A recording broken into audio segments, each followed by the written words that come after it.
ஓம் நமசிவாய. காஞ்சிபுரம் இடைக்கழிநாடு விளம்பூர் ஸ்ரீ யுகம் கண்டேஸ்வரர் திருக்கோவிலில் இந்த அதிசய நிகழ்வு நடைபெற்றது.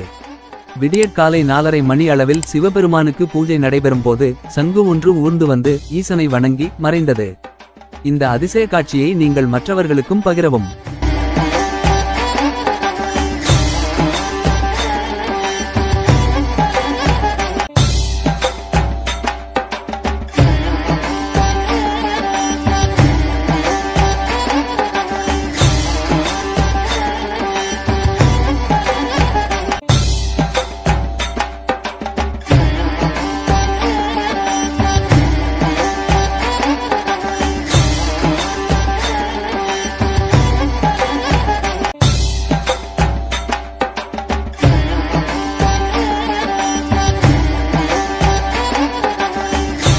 நன்றி வணக்கம்.